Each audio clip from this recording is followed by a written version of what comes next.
There we go. People coming in. Not a bad day. 78 people so far. Not Let me bad. push some of the people inside. Awesome. There we go. Hi, hello, and welcome to one more session of Smart Leads Office Hours. My name is Akash, and I'm your customer success manager here at Smart Lead. Thank you for taking the time. And before we dive into today's session, you all know the drill. I want to get a quick sense of who's in the room. So you'll see a chat option at the bottom center of your screen.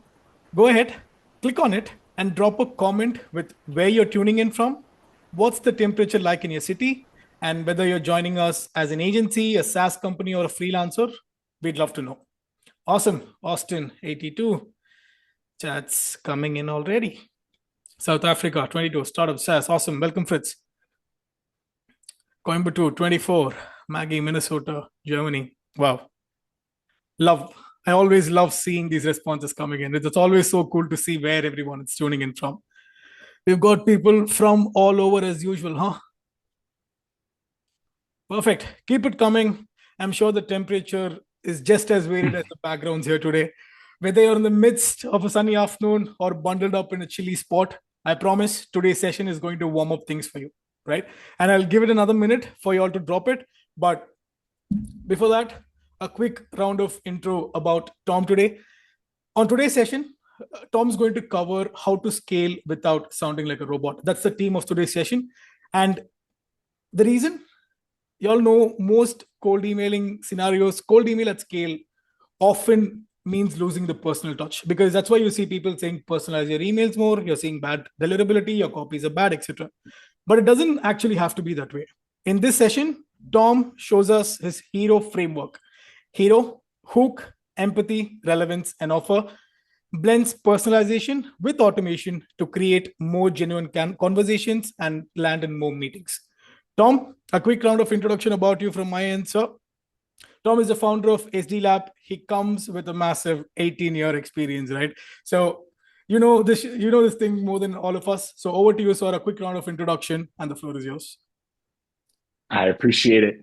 And good to see so many of you here. Thanks for making the time. We're here to just make cold email less cold and have a little fun while doing it. But yeah, as you said, I am, 18 years in the game.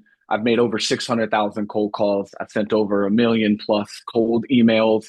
I was the old kind of cannon fire type of approach to now kind of blending and scaling, right? With how do we do personalization, but also, guys, we got to scale, right? Email can win businesses. I've watched many change their lives overnight just through the power of cold email. And they don't have to pick up a phone, which everybody would love to do, right? I don't want to be on the phone. So I'm 18 years in the game, 3 years with my company, the SD Lab, now helping organizations scale without sounding like ChatGPT wrote their emails, right? And help their team book 20 to 30% more sales qualified meetings within 2 to 8 weeks. So excited to be here. We're going to dive in. I do have a deck that I want to run through, but I really appreciate a lot of y'all to kind of make this entertaining. Let's have fun in the conversation, be active in the chat, and be prepared. Maybe one or two might be called upon to maybe share with us or talk a little bit. But before we dive in, I kind of want to get in the frame of mind. When you think of cold email, what is your biggest headache right now? Number one, is it getting opens? Number two, is it getting replies? Number three, avoiding that nasty little spam folder. Or number four, knowing what to write. If you want to drop in one, two, three, or four, getting opens, getting replies, avoiding the spam folder, knowing what to write. Yep. Be helpful. Replies. The most, Tom. I can see replies just filling up the chat. Can't do But replies. but some people it's all of the above. For some people it's all It's of the all of above. the above. All of the above. It's the replies, right? We all know what's happened in the last 5 years and really in the last two or three, right? Things are getting more aggressive. AI is being leaned on more than ever. And we're trying to scale email to hit the targets we need. But at the same time, people are now catching on to it a lot sooner. I mean, back in the day, guys, I used a product called Yesware. It was a mail merge tool, and I could literally pull 3,000 prospects in a day and I could email them all at once. I come in the next day to being blocked by Google and having my IT unlock me, but it was possible, right? And we would get meetings all day with some Right. pretty decent messaging. Now you kind of do that process, doesn't end up that way. It just doesn't. You're seeing that 1% reply rate. So it's like, okay, I have to send 10,000 emails in 1 week just to get my 1% reply and get the needle to move. Ideally, what I'd like to help you all do is get to that 3 to 5% range within that positive reply. Because replies are great one way or another, but we all know in our smart lead system, when it's showing that green positive reply and we're hitting that 5 to 10% range, that's a real winner for us. And we found a campaign that can kind of be scalable, right? Absolutely. So I'm going to jump in here. Let me pull this up. Yeah, positive reply. And some of you said that too. I love that. You said it in your poll. It wasn't just replies, but it's, how to get positive replies. So let's see here. Going to share. All right. All right. Thumbs up. Everybody can see yes. Yes, sir. We're all good. Mm-hmm. Cool. This is recorded. You will get a copy. There is a handout at the end for you guys to take this with you. We'll drop it in the chat. So all those major questions or yeses to your questions, everything will be there for you. So ideally, what I'd like to know and what I want to talk about first is why your cold emails fall flat in the first place. So in the chat, I'm curious, who's sending over 200 plus emails a day? Anybody already running that in their machine? Yeah. So a lot of you, right? And so a lot of it is scaling without personalization. And let me be frank here. And one thing I want to walk away from here is I am team relevance, not personalization. When we're talking about personalization, I want to make it clear we're not talking about where they went to school, making it personal about you check their Instagram and saw something or this or that. It's relevance to their world and personalizing it to where it feels, man, you wrote to me, right? True. What I always try to do before I scale anything is I write one-to-one. I'll do a sample to about 5, 10 people with a kind of a structure of an email, try to relevancy it a little bit. And if I could get some decent replies from that, or at least some people responding, then I take that framework and I scale it, right? And I enter those variables and I kind of plug and play to then scale that motion. But you want to find the relevancy in it. So the number one thing is you're scaling with no relevancy. Your messaging is very bland, very big and novel, and you're doing overcomplication, right? You've got jargon in there. You're using all these cool buzzwords. You're saying all these things that marketing copy looks like, but you're not talking to a human being. We all are humans, right? You all get outreach, right? I'm sure your spam folder in your own inbox has things every day that are like, hey, I get them because I have an emoji in my LinkedIn. And so I'll get emails where they literally put the variable and it pulls my fire emoji. So I know it's not written for me, right? Right. Got to be very careful when you're pulling those variables. And when you upload your leads, everything has to be clean. Get yourself a VA, make sure you're taking the time to do that prep work because those variables are going to pull. Like I don't do company name a lot of times as a variable. Hey, I saw company because you'll get the inks, the LLCs, the dots, all those things. True. So I'll just kind of say like, how are you all doing with this right now? How are you all doing? Like kind of talk to them as a whole versus how is company XYZ doing? Because at the end of the day, it's the person behind the email. They love their job. They're doing it. They don't care, like truly care on like the org itself. They're focused on their world. So having a wall of text, jargon, it's just not going to fly for them. And then they also don't have a clear point. What are you trying to get? What is the goal in mind of your email? Is it to book a meeting? Great, then use that, right? Make that be the focus if that's what you want to try to pull. Or it's to seek to understand and then be understood. And your first or second email are more about just getting the reply. Right. Because guys, that's all we want. We just want the door open. We're not trying to book on the very first call. We're not trying to just close that day. We're just trying to understand and say, hey, is this something that's top of mind for you? This is what we're seeing. Would love to support you. Where are you at or what have you done to kind of tackle this today? You just want to make sure that you have that clear point and clear goal in what you're trying to do. And then the other thing is it's me first messaging. That's all we're trying to do. It's always about our focus, right? I'll run a campaign and it's me, me, me. I want this. I would like to do this with you. Hey, can I come in and do this? It's not going to work. And it's going to read like you're pitching, not a conversation. True. You've got to remember you're emailing these people like friends and family, right? Absolutely. So most cold emails nowadays sound like in-mails, LinkedIn emails coming from, your cousin trying to sell you crypto. So we can do a lot better. There's a lot of room for growth, but for the most part, if you look at any of your sequences and why they're falling flat, I can tell you one of you, if hitting either all three of these or one of these, that's causing that kind of low reply rate for yourself. So how do we fix it? Hero framework. And what I mean by that and the story and how I operate is Alfred to Batman, right? We all know the story. We all know superheroes. Batman was great at conquering the villains, putting down, going and doing the battles. But we all know who was really doing the background. It was Alfred, right? He was coming up with Absolutely. strategy. He was providing the tools. He was taking care of folks to where then Batman could go do his job and do it very well. If Batman didn't have Alfred, there would never be a Batman. And that's what we have to be like to our prospects is how can we be their Alfred? And so how can we help the hero? And that is with hook, empathy, relevance, offer. The number one thing you want to tackle is your hook, right? What is that opening sentence? It's going to be in the email preview. By the way, I love Smartlead's new feature where they can show you what it looks like. I think that's the coolest feature ever to kind of see the preview in their inbox. Use it. Look at it. What's going to stop their scroll in that inbox? The same behavior you would do.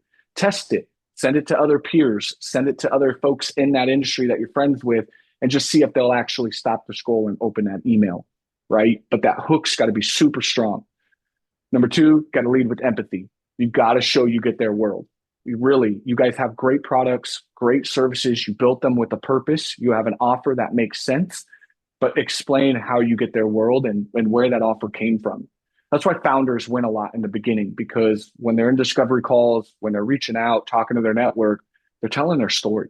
Why did they build the product? What was it about that you saw in their world that was like, hey, are you always having a battle with PDF downloads? I made this tool for you to where it can house them differently, right? But you got to show them you get their world and come with empathy. Then you tie it all together with the relevancy. Now you tie the solution to their world, and then you give them an easy yes. An easy yes.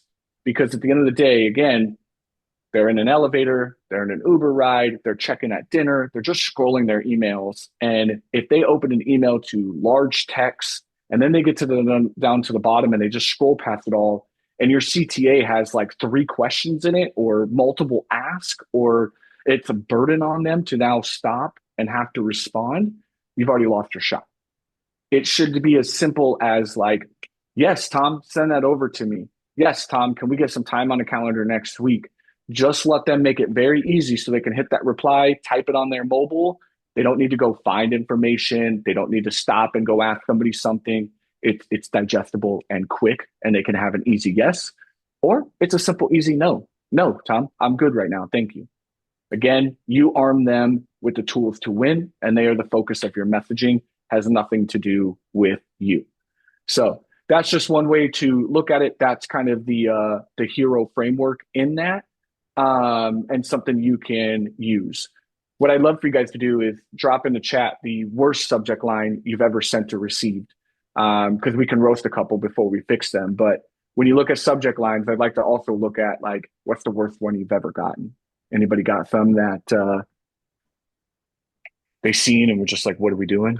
Yep, people are dropping in. Wow. I think this is the Jonathan, I best love you. comparison for a Oh, hero framework. You've chose the right hero, Tom. You've chose the right hero. oh my God.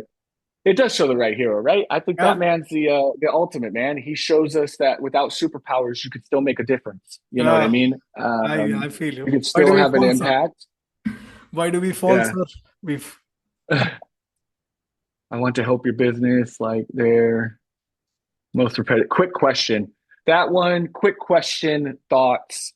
Listen, the data will prove always right. It works. I don't know why, but it's just annoying. I'll wake up and check my inbox and have 3 or 4 of those every morning, right? Thoughts, questions. The one key thing about subject lines is you want them 3 words or less. All my data has shown across running an outbound agency for the last 2 years in food and beverage, manufacturing, oil and gas, just various industries, 3 words or less. And keep them lowercase. Please do not capitalize every word. Do not make it marketing copy. Again, we're trying to write like they're scrolling through the inbox and it might be their peer, their boss. How would you write an email internally? right? You do it. You talk to your employees or your peers or your coworkers. You're not capitalizing all your words. You're putting in like a very basic, very boring subject line that just kind of brings in, the relevancy to what's going to come next. Again, you want to stop their eyeballs as they're just kind of skimming their inbox there. So good point there. Do you want money? Get rich quick. Let me show you how. uh, uh, yeah, Anna, when it comes to, I can talk a little bit through on kind of the personalization of the copy if you don't have a lot of data. We can go mold buyer persona kind of ways. It doesn't have to be to them personally or looking at their LinkedIn or pulling data if you're in a country that, might not have all that. US, we give our information away like we don't care, right? We're spied on, we're looked at. Like, well, you can map us now on Instagram on where we are every day now. It's just ridiculous. You don't have that in other places.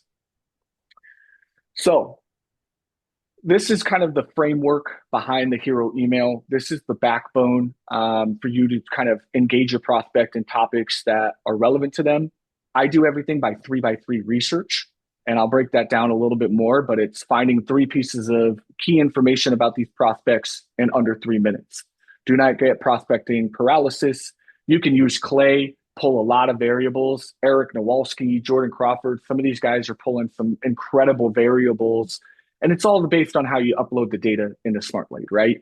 I did a marketing research company for 6 months I ran, and we were doing almost 250,000 emails a month on marketing emails. And we had to pull in very specific things and like survey links and different variables. And it all came down to what we were uploading, right? Once we uploaded it, the variables would pull, which is so great about Smartlead. Also using spin tags. And we'll talk about that too. But within this, you're trying to drive consistent value for your prospects in every message. You're finding ways to build your cadence, to give insights, tools, introductions, whatever you can do to kind of make it relevant and personalized, insightful, helpful, and effortless, right? And I usually, by the way, I don't know let me ask this for another kind of question.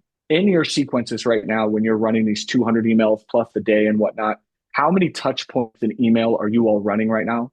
What's kind of your default, or what are you pushing out? Are you doing a three emails, 5 emails, 10 emails spaced out? What's the kind of max campaigns you're running as far as email touch points? Looks like majority seems to be 3. There are still 5 to 7 here and there, but most of the people seems to be doing 3. And that's absolutely the right answer, is 3, right? The data shows majority of your responses are going to come in email 1, right? Smartlead probably can back this up internally. Like, we've seen the data across our own. Everything is going to come in the bulk of that first email. And then 2, 3 is kind of building on that value and continuing the story. You can push to 5. I'll do some 5, right? After I get through the 3, I might wait a few days and then I'll kind of come back with maybe 4 or 5. But anything over that, we just have to stop. The days of the 10 to 14 kind of email sequence is just really irrelevant. People, they don't want to hear you that many times. 3 to 5 emails. I tend to space every 2 to 3 days. So like today, I'd send an email today. I'd space it out for 3 days. The first one, I give them some time. Like, let's be real. They're humans. Give them a minute. By the 3rd day, I'm firing off that second email, so I'm still fresh in their mind. Then I'll space it again to 2 days, and then I'll space it again 3 days. And I'll kind of rotate between 2 to 3 days. That gives them breathing room, allows them to digest what they saw, but also keeps me still top of mind without being a jerk and like emailing once a day, every single day. Right. So three emails is a good range there. So how can you build those emails? You want to look at the mind of your prospect when you write them. How do I know you know me? What am I facing? What can you give me to help me today? And what do I have to do to get it? Right? The other thing is gives. Alfred gave away all kinds of stuff to Batman, right? Tips, tricks, strategy, help anywhere he could. We need to do the same. Give them things. You have great offers, you have great services, but start creating resources, guides, different documents, different cheat sheets are always a great email one. Hey, can I send you this cheat sheet we have on how to break down your emails and get 3 to 5% reply rates? Who's going to say no? Yeah, send that over to me. Now you have an open intro. Now you have a reply. So build gives and give away the farm. Kevin Dorsey told me one time, you can give away the farm, but if I were to give you the keys to my farm literally today in full operation, if I came back 6 months later, that farm's probably going to be done. It's going to be dead. You can't manage it. You don't know how to run the farm. That's where they're going to hire you and bring you in, but give away the farm. Let them have the keys. Give them anything you can that'll help them move the needle. So how do you show me you know me, right? What can I find in my research to kind of personalize my message? What do they care about? What language and terminology do they actually use? Just like with us in SaaS, we have so many acronyms, we have so many words that's common language when you're talking to those folks. You don't need to write out the full word. You don't need to go crazy with these big overthought words. Just talk in the terms they use. Show them that you get them. Insight on what I'm facing, right? What is insightful? What do I know that my prospect doesn't? When I was working at Milestone and we had to do SEO audits, a lot of people were uneducated about Google core values or core vitals. So we were able to like tell them what they didn't know and show them, hey, did you even see this in the back end of your panel? Did you know you could do this? I didn't. Because when you give those little gives or those little insightful pushes, they'll want to work with you. If they go back and use that, or that helps them move something in their job in the right direction, they've earned trust and credibility very quickly. True. What do they need to know to understand what's going on in their world, right?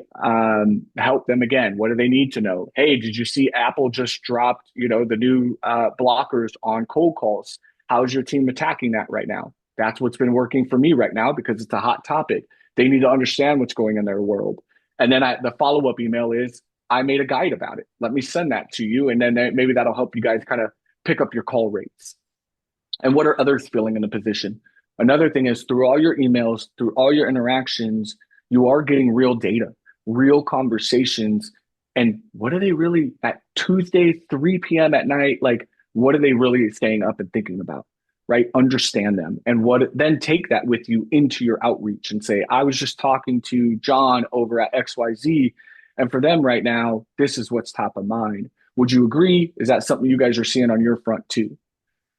Give me something I can use today. Be helpful. What can I give for free to help my prospect progress today? What will it help them do? What roadblock might this give solve for? And what goal does it help them achieve? Again, the more resources that you can send and share, the more your value they're going to see from you. And then what I can do for you. What does my prospect have to do to get the give? Are you giving away gift cards? How many are running gift card campaigns? I know that's always a good one. You get a lot of replies, a lot of meetings booked. Everybody will run it. So what do it have to do to get that? Are they booking the call and then they get the gift card? Are they getting it ahead of time? Right? What do they have to do to get that give? And how can I get acknowledgement of their current roadblocks with that give? Right? How can I get them in their own words to also say and admit this is something they're seeing? And then what's the minimum amount of information or action I need to provide the give effectively? Awesome. So And that's jumping in that. quickly, Tom, a couple of questions on the chat as well regarding what we spoke about Yep. earlier as well. So one, what are your thoughts about hitting a list again after 3 months? More of a retargeting is what Cam has asked. Yeah, I think that's a great, Cam. Especially when you can start running the reports on, especially opens from the last time, right? You know that they've seen it. I always will go back after I do about a 3 to 5 touch campaign, just like with our outsourced clients. We'll hit them again, probably about 6 to 8 weeks later, right? Give them some time to digest. We've got plenty of contacts to reach out to, but I would definitely repurpose and kind of come at them again.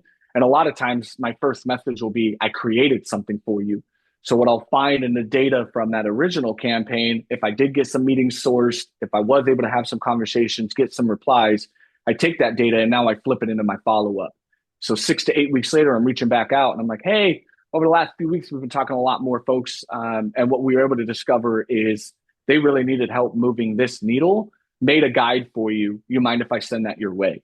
And that'll be kind of like my re-entry point to kind of revisit those folks. But 100%, every 6 to 8 weeks, every 2 to 3 months, definitely recycle and give people another shot and send them through another, 3 to 5 touch program. Awesome. Four people have asked this question. Do you include calls, texts, emails in your touches or emails plus those? I am all about the multi-channel. So I do it all. I make the dials, I have the email, and then I have my LinkedIn, right? If they're on there. I try to find folks that have posted within the last 30 days. I run some sales nav features first, filters first, get my list from there, and then I'll take that over to Smartlead, kind of run some emails. But I do all of it. I will do some SMS. I just had a conversation with another leader in his SDR yesterday about this. I don't do cold SMS. I know it works in some. I'll do cold WhatsApp, especially international. It actually surprises me how many people actually interact on WhatsApp. It's a little bit more secure, a little bit more like not infringing on their cell phone. So I'll go that route, but I'll usually do it after like warmer type of approach. Like maybe they replied and now they've ghosted and I can't get a hold of them. I've tried some other outreach. Now might be the time where I kind of hit them on the phone, the text. Or if somebody sends me an email reply and says, hey, I'm not the right person, but you might want to reach out to Sarah. She's going to head that up. I'll call Sarah. I'll put her in the email sequence. And then I might even shoot just a text message. It's a little bit cold, but now I have a warm intro. And it's like, hey, Sarah, just dropped you an email. Michelle sent me your way. Let me know what you think. And that's my text, right? And keep it short and sweet. But I try to mix in all of it. If you're purely running on email, listen, some people can win that way. They can get their 20 to 60 meetings a month just purely on that. But I do believe in having the real life conversations, doing a few phone calls, even if it's 25 to 30 a day, just try to get people on the phone because that will help reiterate your emails. Because what you're doing is blindly relying on email and a small portion of data that thinks it's working, but it could be so much more greatly working if you just got on the phone and kind of talk to some folks, hear what their objections are, their concerns, and then you can fuel that into your email messaging and even win better. I don't do in-mails. Yes, they do work, but again, just be conversational. Wait, don't write the whole, like, don't freak out that you have this one in-mail to get in front of them. Keep it short, 50, 70 words, kind of like a connection note, and just get your foot in the door. And that might be helpful. And then in your email, let them know, hey, I did shoot you an email on LinkedIn. If that's a channel that you're more, active on, let me know what you think of what I sent over. So I'll try to do that. But yes, I do calls, texts, and then I do social touches. I also use a lot of video around like touch 4 and 5. When you guys talk about that 3 touch email, what you could do is the 4th email is kind of like scale out a video that you record. You can I use SendSpark, but you can use Loom, Vineyard, anything you can to get that recording. You don't really have to say their name, but you can kind of keep it high level. And then you could scale that out as like your 4th email. So now they've gotten 3 basic text emails from you. That 4th one is now like, hey, I'm a real person. I'm reaching out to you. This is what we're seeing in the space. This is something I can send your way. And I'll sprinkle that in after I've had some deliverability and some warm up in that flow.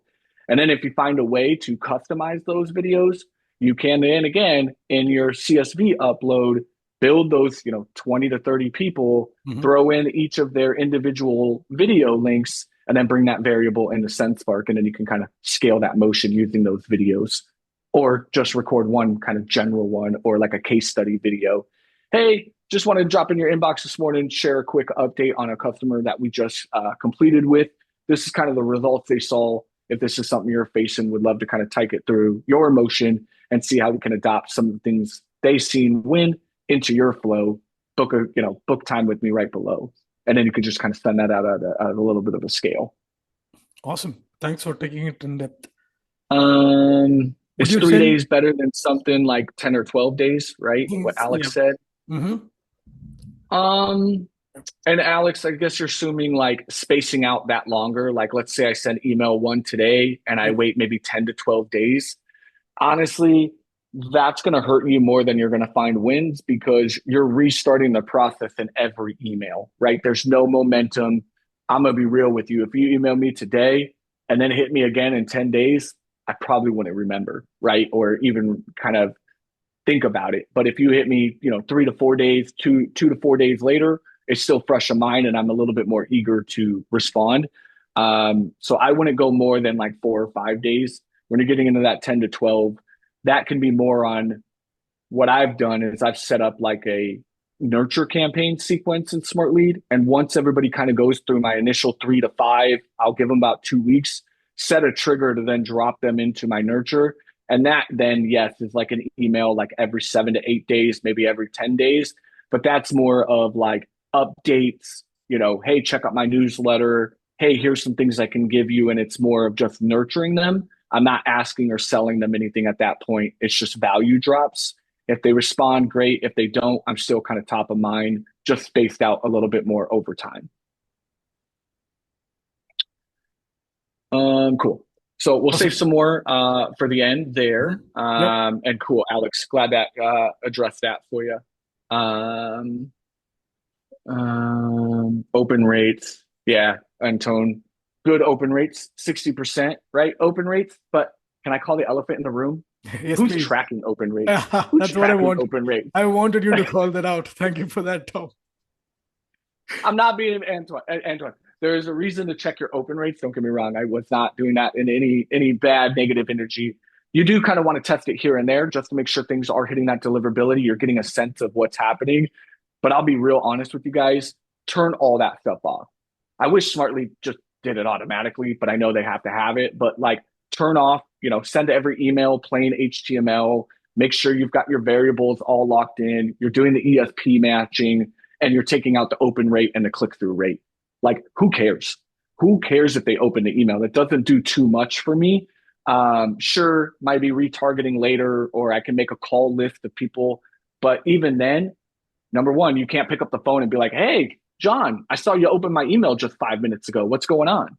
Nobody cares. And number two, like so many spam filters now with Google and Yahoo and Microsoft, half the time those are going to be inflated. You're not even going to get the true open rate where you're probably looking at, and if you saw that number, it'd probably make you even more sad. So don't even look at it, right? Open rate, click-through rate, don't need all of that. If you need click-through rate, if whatever you're sending, if it's a survey, if it's something they got to click on, track it outside of the system, right? Make sure you have that report somewhere else that's kind of tracking and you see those responses or those actions being taken. But yeah, and that's good. It's the first time you've ever done emailing, so maybe this is good office hours. But I wouldn't do it, man. Turn it all off. Don't do opens, don't do clicks, because that puts pixels. No matter how Smartly does it, Apollo, HubSpot, no matter what tool you're using, they do have to add pixels to your email for that to happen, to track that stuff. And so that's going to then immediately trigger any spam. And if you're going after IT directors and some of the cybersecurity world, don't ever do it, because you will be firewalled like right off the top, and those rates will just be so inflated. So no open rates. Focus on the reply rate. Reply rate is what you want to focus on. Focus on getting that to a 2 to 3%, anywhere to 5 to 6%. You're doing really healthy. And then we really want to focus on those positive replies, right? If I could send 100 emails, I'd like to get about, 3 to 5 positive replies out of that. If I can get 10, I'm sitting in a very sweet spot. And that's how you want to run your samples. Do about 100 emails at a time, run a campaign, and kind of see what you can get from there. But focus on that, those replies coming through, those doors being open for you. Awesome.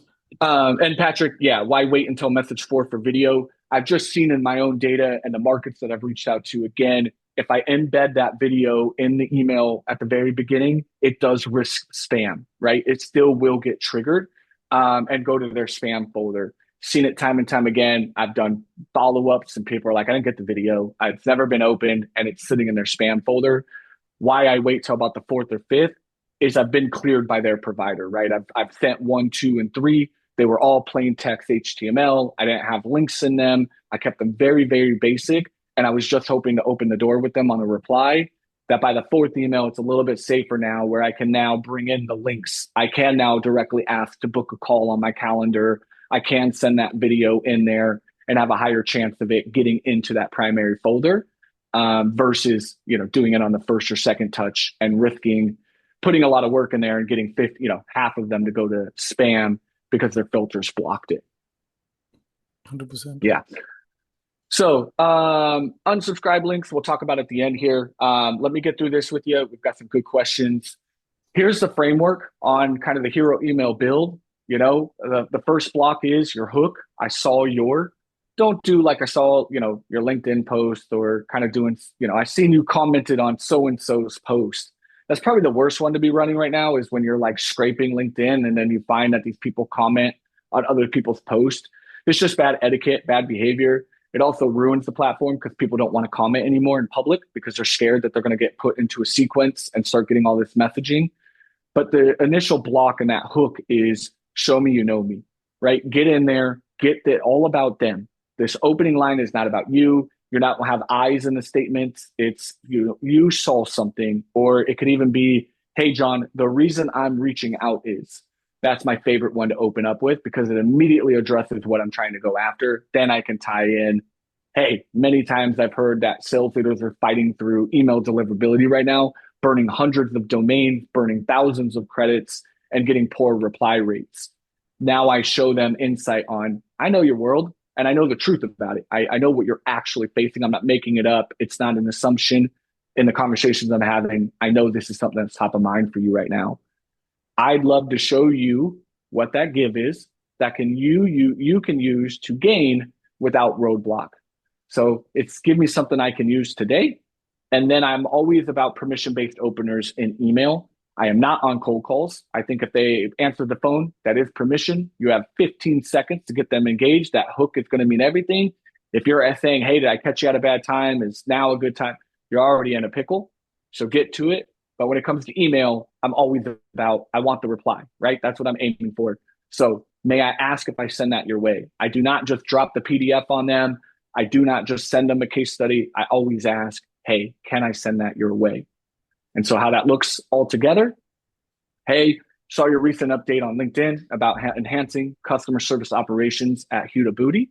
This is one I used with a lady. She was director of marketing, director of customer service. She was a CSM. And so many times I've heard that customer service leaders like you mention the challenge of scaling personalized support while juggling multiple channels. Would love to share a strategy that's helped similar companies streamline their customer service processes and improve response times without adding more account. Again, giving them something they can use. May I send over the details? It's a quick read, could offer some immediate value as you continue to optimize your operations at Huda Beauty. She got back to me. I sent her over the strategy. We ended up getting a call and booked that for the client. So it's just really simple messaging, but talking in their language, using their words. Looking back on this, you can clean it up even more. But it's just kind of talking to them. And again, showing them I know her, insight on what they're facing, giving them something they can use. And then it's a simple low ask CTA. May I send over the details? Her email was like, yes, please. That's all she responded back. And that led to a meeting booked, right? Right. So that's kind of the exercise. Take a screenshot. You guys will get the deck. There is a handout. But that's kind of how you want to build your messaging. If you could take the bones of that and find a way through your scaled messaging, you can personalize it. You can tie it in. You can use variables to turn some of this in. And then once you get to the bulk of the email, that's something that's scalable messaging. Right. So that's the framework there. All in all, keeping it like the body of an email. Hey, John, saw that you, right? However many times I've heard, would love to share. You guys will get your replies up. People will want to see that, especially if the give is relevant. Again, it's not just giving away anything. It's making it something that actually moves the needle for them, something they would genuinely want to see. And it doesn't have to be paid. It can be free, but it's like, hey, can I get you that? Or, hey, we ran a webinar last week on our office hours at Smartlead on how to break down emails and pick up those reply rates. You mind if I send you a copy? Would you like to, get a chance to see that?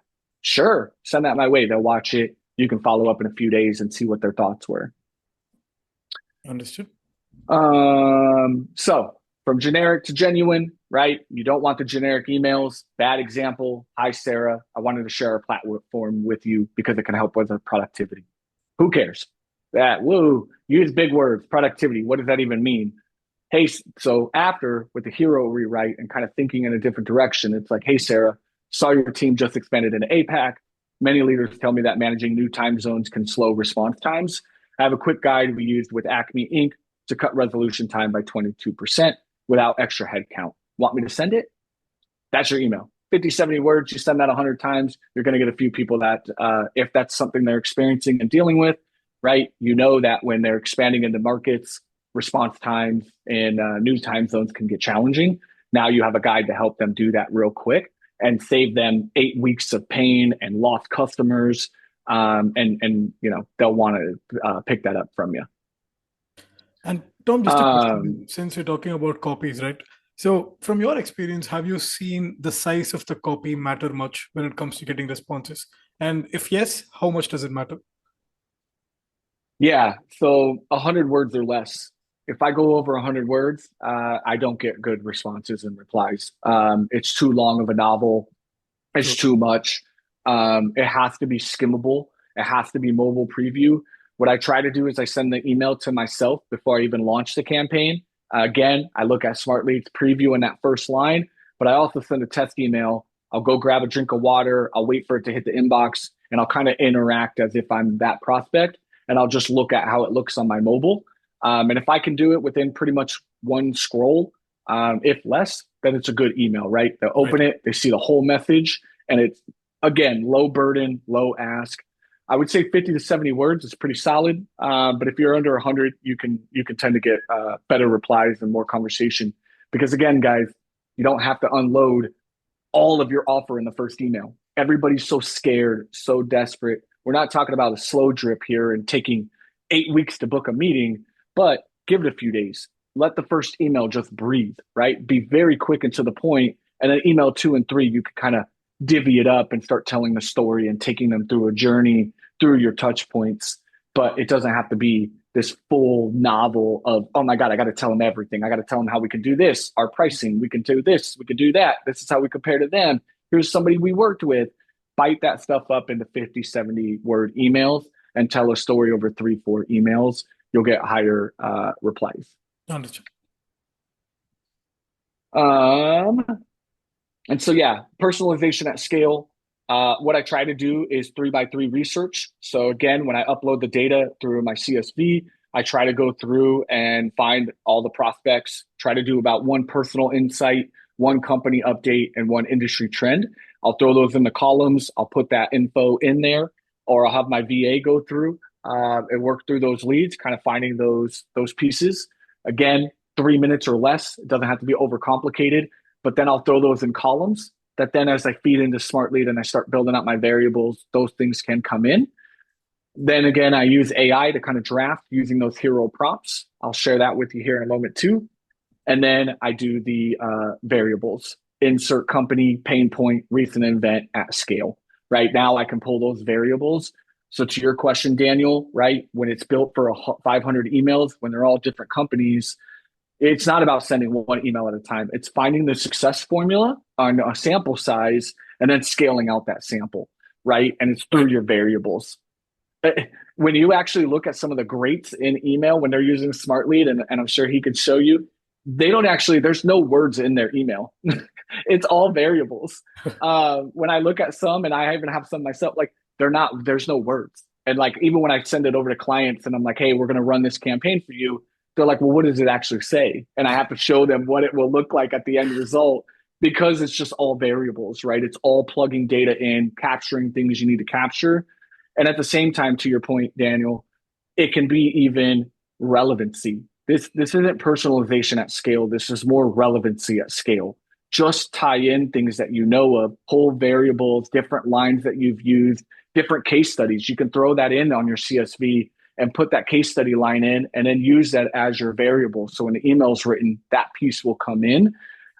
It's just relevancy. Talk to the buyer persona, bring in their world, show them you get it, and just kind of make sure that one email that you put time into seems as if it came to just that one person. You just happen to scale it across 500 people now. So that's one way to look at that. But one common question in the Um, chat has been around your tech stack, Tom. Since we're talking about personalizations, etc., would you mind giving a quick rundown of the tech stack that you currently use? yeah. So what I have is I have Salesfinity for my dialer, about 250 a month, parallel dialing, so I can feed Mhm. that the dials. I've got leadmagic.io and apollo.io for list building and data enrichment, as Mhm. well as Clay. Right. Clay is really good for some of the personalization stuff. And then maybe in next office hours, we could do another session on just kind of that stuff. But you could Absolutely. pull things from there. So I've got Clay, Lead Magic, and Apollo for email validation and email enrichment and data enrichment. I also got mobile validation in there. I run with Smartlead. So I have Smartlead for my campaigning, and then I use Maildoso for my emails and or for my domains and my email inboxes. They've got a great offer. It's like $299 a month or a quarter. So you pay up front $300 for the quarter. You get, I think, 8 domains and 32 mailboxes. Right. And then they have bigger plans, of course. But you can get all your domains, get your emails there. I then feed those into Smartlead, let those get warm up, get all my warm up running. Key note here, going back to Anton for being first in email for a lot of you, warm your domains. Give them the full 2-3 weeks, please. Like, be patient because it will help you in the long run.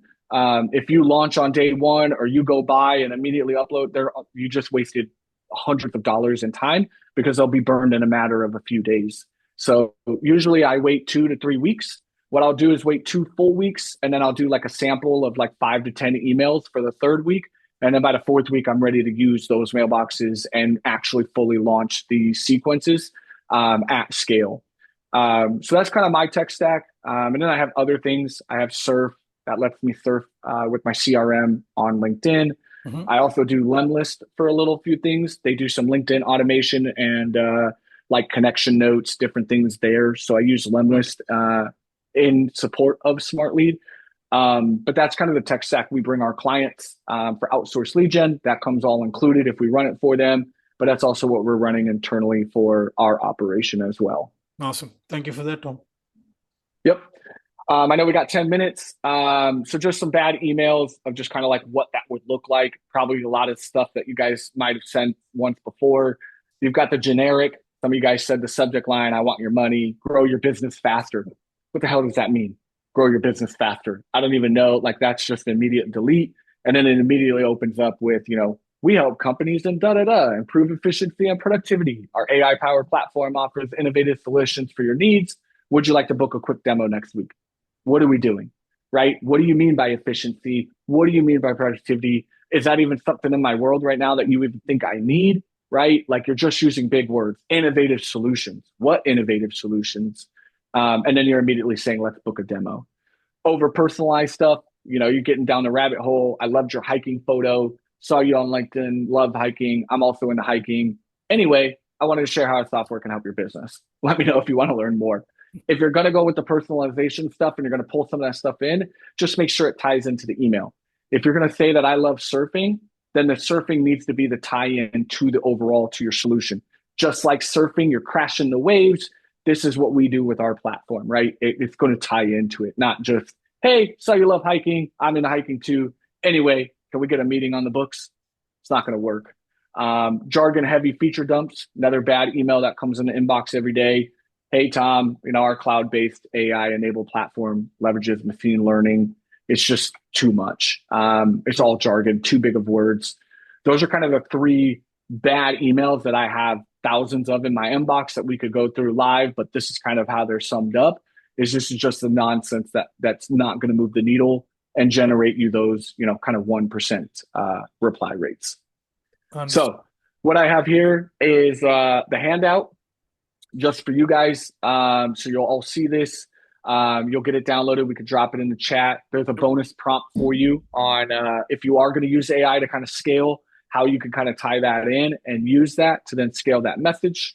But it'll take you through the hook, the empathy, the relevance, the offer, and then next steps. Obviously, I do some coffee chats if you guys want, 50 minutes, 30 minutes with me. Feel free to book, and we can do this post and tie it more into your personal problems and areas. We can do some teardowns in your own sequences, in your own Smartlead instance, but feel free to book some time on there.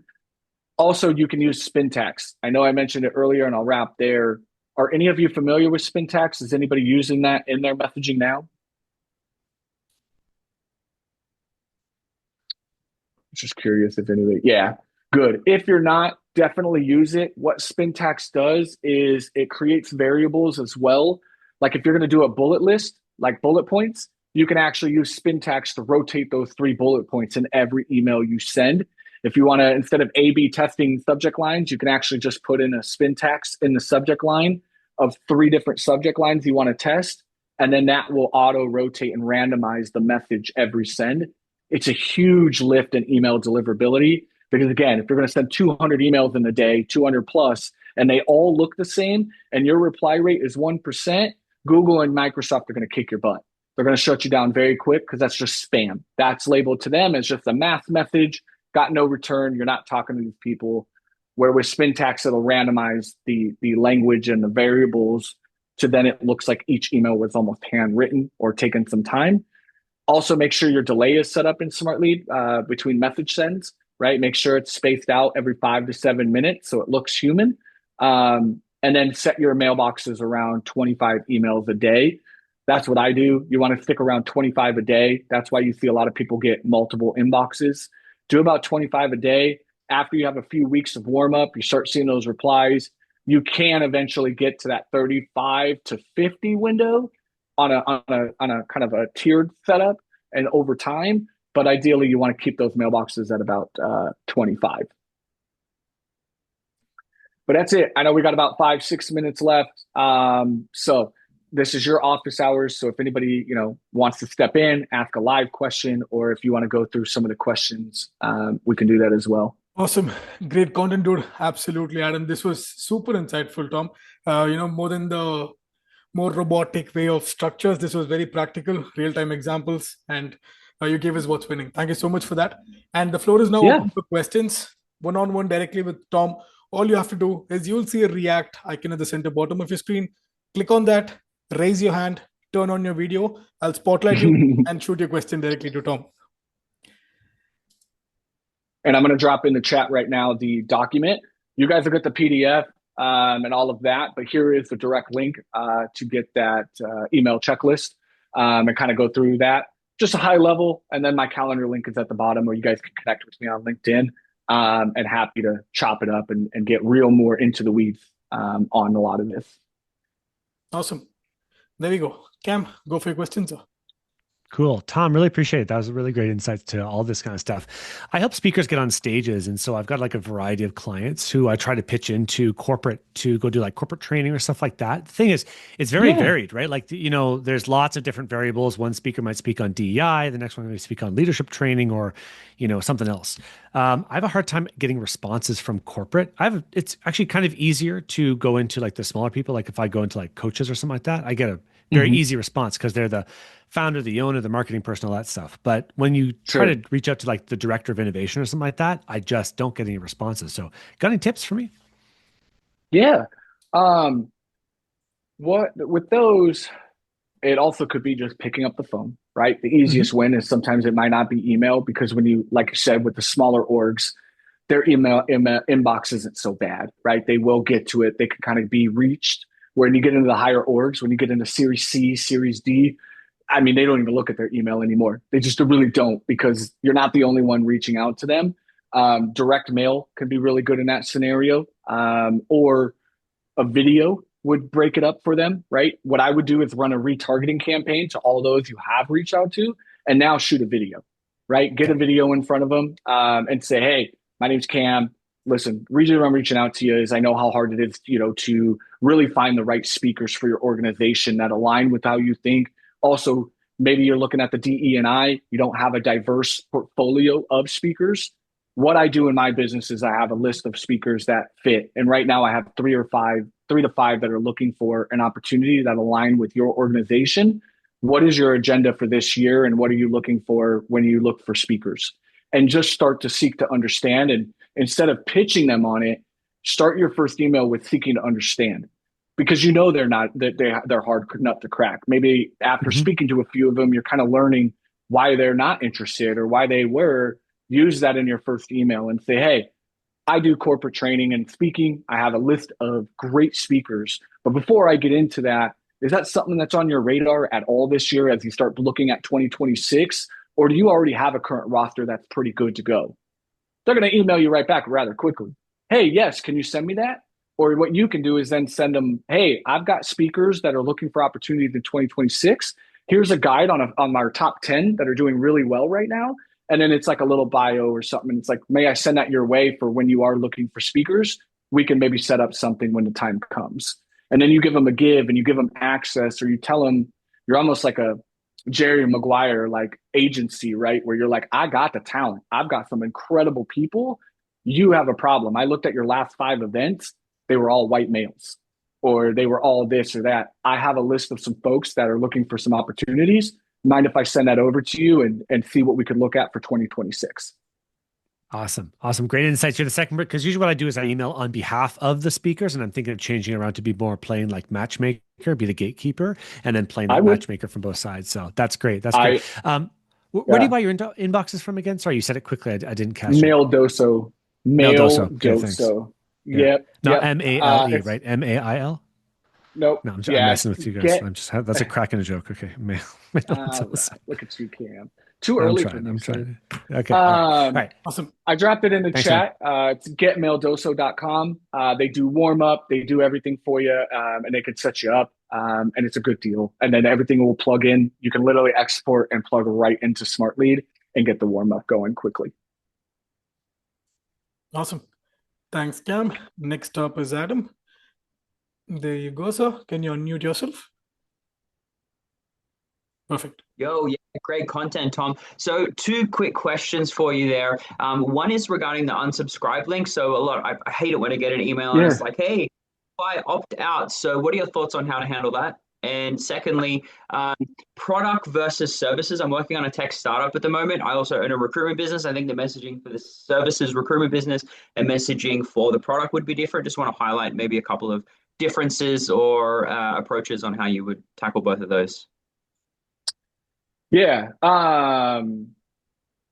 those are good questions. So going to the product and service, right? I've done both. And a lot of you can resonate with this. Is product is simple. Product is something that is scalable. You have visuals. You can take them through screenshots. You can take them through a video and real quickly show them how you navigate this goal or challenge for them. There's tangibles there, right? If I go to the store and buy a TV, I know what I'm getting out of that TV, right? I can see it. I can grab it. Services, it's a dream. It's a vision. It's a mission. It's not a guarantee. Even with us doing outsourced lead gen, it's a service. And it depends on your ICP, your market. There are no guarantees. Whereas if I build a email tool like software, then it's like, you know what you're getting. I have the proof. So in your messaging, it's a lot of just shifting gears, but also taking product world into service world and showing them how your service can move the needle through your messaging, and selling that vision to them of, hey, this is the service that we do. Now, if there are no guarantees, this is how you can expect to see this outcome. Even with my coaching and training, I can do about a 20 to 30% lift in SQMs, but it is also a vision. It's training. It depends on a lot of factors, but I try to show them. I send them workshop examples. I send them different videos of me doing the training just as a teaser so they can kind of see and make sure that we align, right? So there's a little bit different with there. When it comes to unsubscribe links, it isn't legally required under canned spam the same way it is in B2C. Now, if you're in B2C, it is a little bit different. But in B2B, it's such a myth and a lie that you don't need it. That's why a lot of people will just say, hey, PS, just let me know. And, it then just signals you're not the pushy sales rep who traps people in their list. It's just like, look, if this isn't relevant to you, reply, remove. I'll make sure you're off my list. Because also that way you save yourself from email deliverability and getting spam and all of that. Because with the unsubscribe link, if they just click that, you get a lot of those in a day. It can really hurt you versus you get the reply. Those reply rates go up. Even though it was negative, those are still helping your sequence out. And then you're just saying, hey, reply, remove, and I'll make sure you're off. So there's no big block of corporate sounding text. There's no tracking pixels on the link. It's just a human clean opt out, and that'll keep your reply rates up and your domains safe throughout. So what I tend to do is I just add it as a PS, give them at least the option, and just keep it simple. Hey, if this isn't relevant, please, reply, remove, and I'll make sure you're off my list.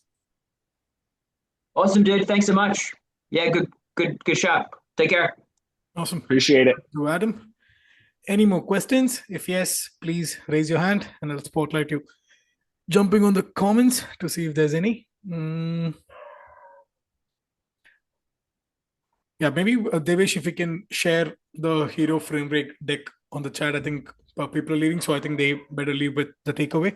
So they'd have the link. You can download that. And again, like Tom said, if you want to reach out to him, if you want to book a slot with him, you also have the option to do that. Any more questions? Yep, there we go. And there's the deck there. Cool. Can you? Oh, weird. The website is down on there.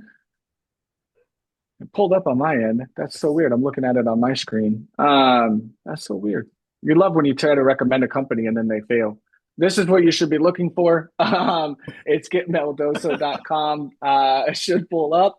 And just so you guys know, there's some of the pricing model. Just don't get confused. These are quarterly pricing.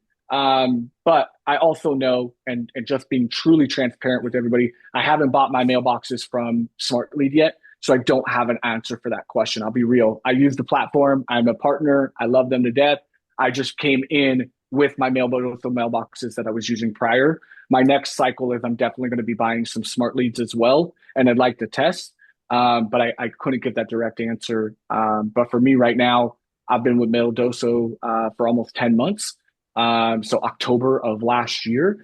And they've been wonderful. I buy domains for the clients, I use them, and then it literally exports right to Smartlead for me. And then I use Smartlead for the warm up and the actual email outreach. Awesome. So we have a person who's raised his hand. Kumar is on Spotlight. Kumar, if you can unmute yourself and go for your questions, sir. Yep. Yes. Hi, Tom. Kumar. I'm from marketing background, so I am trying cold emailing. I have a list of different industry from the people.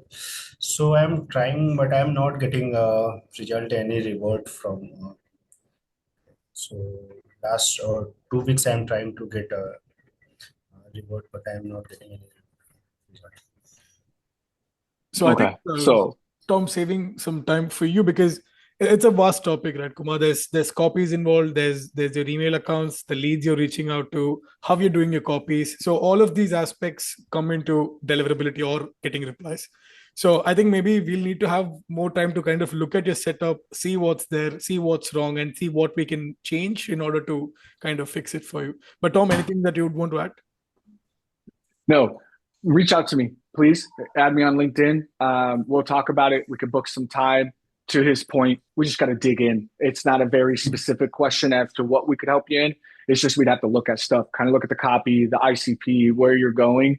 Marketers are hard to get to because they live in that world. They're used to these emails. They get a lot of them. So I'm sure it's something with copy. It's probably not who you're targeting or anything of that. It's just how you're building the copy. Try Hero Framework, kind of look at some of your sequences and take this content with you. And that might move the needle, but otherwise connect with me and let's chop it up. And, you could send me an example or two and we could take a look and I'll do a tear down with you. Okay. Okay. Awesome. Thank you, Kumar. Cool. Next up, and the last question, hopefully for the day, is Marek. Here you go, sir. Can you unmute yourself?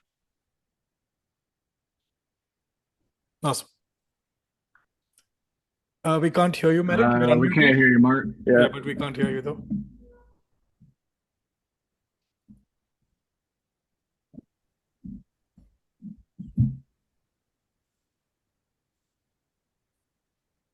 Oh no. All right, maybe if you want, you can drop your question on the chat. We'll be more than happy to pick it up for you if it doesn't work. Okay, I will do that. Okay. We can hear you now. We can hear you now. Oh, wait, we can hear you now. Hey, Tom, thanks for the information. Great stuff. My question relates to the type of product or service and how long the sales cycle takes. If a product takes days or weeks, we have a short list, fewer emails versus if something is multi-million dollar deal, it takes 2 to 3 years. What I sometimes do is set up once a month email for 12 months. So like for the whole year, just kind of tap them on the shoulder because you got to find the time in their mind when they may be even open to that. Any thoughts on that? Deal cycle is an interesting one. And especially when you're trying to do it all via email and reach out, right? It also depends heavily on the ACV. right? That average contract value. When you're looking at a north six-figure deal, you're looking at 9 to 12 months, sometimes even 16 months to get that across the finish line. Where, yeah, if it's a product and something digestible, if it's $250 a month for a video tool, you can get your deals closed rather quickly, get some signups, do some product-led growth, probably within a 2-week time frame, right? If it's 5 to 7K, smaller deal, you could get that done within a month, right? 2 to 3 weeks from meeting booked through sales cycle. But if you're going after like a 20 to 30K range, you're probably looking at 45, 60 days, sometimes even 90, because you got to go through procurement, legal, a couple of different hoops there. But it all just kind of comes down to the ACV, the buying cycle in those organizations. Also, are they already with a competitor, right? Sometimes you got to wait a full year if they're already locked in. You can't do buyouts or get them out of there. So it just really depends. It kind of just varies. But I would say anywhere from a few days when you're doing product sales on a low end, up to 16 months if you're doing a figure north of 6 figures. So it's okay to have a longer sequences with, say, longer times between, obviously, right? Yeah, it's more about once you actually get them on the meeting booked. If you're just looking Right. at like the cycle to get a meeting booked, it's rather quickly, right? That's where you can get them on the call. I usually try to book within a 2-week time frame, no longer than that, because it'll probably ghost you or fall off or be forgotten about. So when I'm trying to, they're like, hey, can we get a meeting? I'm trying to do it within that, next 48 to 72 hours or within that 2 weeks. After that, I'll just reach back out to you when we get closer to that because you won't remember. And then once you get that meeting booked and you start that cycle through discovery, through sales process, it'll just depend on what that asking price is. But from a meeting booked, it shouldn't be that difficult. You should be able to book them, same day, get them in rather quickly. And it's just about creating urgency and value.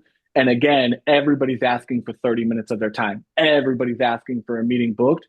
Why do they want to meet with Merrick? What in that 30 minutes am I going to take away? And why in the world would I carve out 30 minutes to speak to you about this, help me understand and really sell the meeting and what that will do? That's why I'll do like an audit. I do outbound audits. Hey, for 30 minutes, we could just break down some stuff, go through an audit. I'll show you some gaps. You'll walk away with a strategy plan from that. Would you carve out 30 minutes to just kind of go under the hood and see where you might have some gaps, right? Then people want to meet with me and then I can open that sales cycle. Last follow-up, if I may. Have you experienced something as maybe because of my long sales cycles and we're doing it every 30 days, after 3 or 4 emails, they reply and say, hey, I never saw your emails before because I usually append the history, like a same whatever. Yeah, thread, same thread. Exactly. So that tells me that either my email just pierced through their inbox for the first time or just they really didn't notice before. Yeah, that's tough, right? That might mean that, either their inbox is wild and overwhelming or it's going to spam. That's why I try to hit them every 2 to 3 days, right? Within my emails, because I got to account for some of that stuff.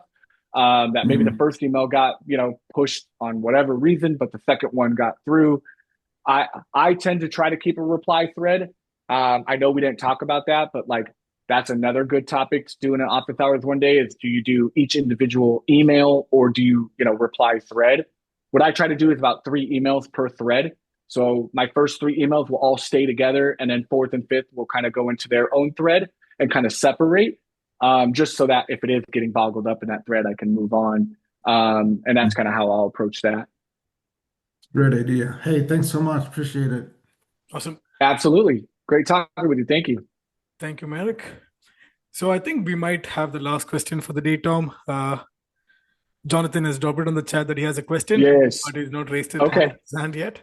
So Jonathan, we'll give it a minute. If you want, you can raise your hand, turn on your video, I'll spotlight you. Or else if you can at least post your question in the chat, Tom would be happy to pick it up for you. Yeah. Anything? No, looks like. Cool. Connect with me on LinkedIn. Let me know, Jonathan. Happy to relay it on the back end. Oh, he's on video. Oh, there he is. I see him. Okay, let me find Jonathan. I had to spotlight. There you you go. go. Sir. Can you unmute yourself? Perfect. Go Yes, for there it. you go. For some reason, it's not working for me, the white button. All good. So first of all, greetings from Puerto Rico, and I was wondering, I know that you talk about probably sending some type of video in the third or fourth email. Do you recommend doing that during the second email just to speed up the process? It can. I try to just avoid it in the number one. Like at the real end of the answer, bottom line, just don't do it in email number one. You want to make sure you have a safe relationship with their inbox from the jump. So yeah, I would A/B test it, right? Run a very small sample size, do it on the second touch, see what that kind of generates, and then run a separate one where you add it as the fourth or fifth touch or the third, right? The final. If you're running a 3 email sequence, first email plain text, second one's coming through to back up the story, and then maybe third one is kind of ending it all and just kind of showing you're human. But I would test it. I just would never send it on the first email. But if you want to try 2, go for it. Just run the data and kind of see and keep a small sample size off to the side for that, and then run another one looking at third or fourth touch and kind of see what the data tells you. Perfect. Thank you. Awesome. Absolutely. Thank you, Jonathan. We've come to the end of the session. Folks, you have the hero framework on the chat. You have Tom's LinkedIn as well. So if you'd want to connect, please feel free to do so. And Tom, and at the end, for those who joined late, the video is being recorded. The meeting will be out on Smartlead's YouTube and the Slack community as well. But before we go, Tom, anything else that you'd want to add before we close, sir? No, it was great. Really appreciate the time. I hope it was insightful. Please DM me, make friends. I'm your future homie-in-law, as I call it. Turns out Merrick is actually in the Phoenix Metro with me, so we can actually geek out and grab some coffee. So if you are in Arizona or on this side of the area, reach out. But it was a pleasure, guys. I hope it was helpful. Just at the end of the day, be human in the messaging. Just connect with them. Be insightful. Ask them if you can send them something. Give them resources, and then scale that messaging out and use your variables. It's a lot of fun when you get in variable building. Awesome. Thank you so much, Tom. It was personally super, super insightful, solid content there. Can't wait to have you again on Smartlead's Office Hours. But you all know Yes. 3 consistent things in life: death, taxes, and office hours every Thursday. I'll see you all next week. Cheers. Thank you. See ya.